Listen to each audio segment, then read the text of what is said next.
Намного раньше обычных сроков начался пожароопасный сезон в Якутии. Сегодня на территории республики действуют 13 пожаров. Самая большая площадь 6000 гектаров горит в Тампонском районе.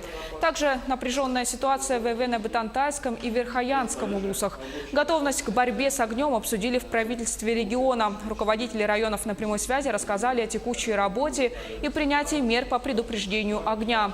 Особое внимание уделили Верхоянскому улусу, где действуют 8 пожаров. Основной причиной возникновения пожаров назвали самих людей. Также свою лепту вносит малоснежная зима.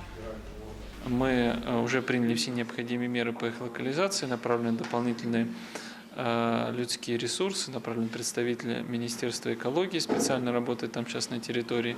И кроме того, мы ожидаем окончания закупки техники, которая в этом году осуществляется из средств, выделенных из федерального бюджета. Всего 28 единиц будет получено до 1 июля. То есть на самом начале пожароопасного сезона она также будет направлена в те районы, в которых мы ожидаем наиболее сложную ситуацию.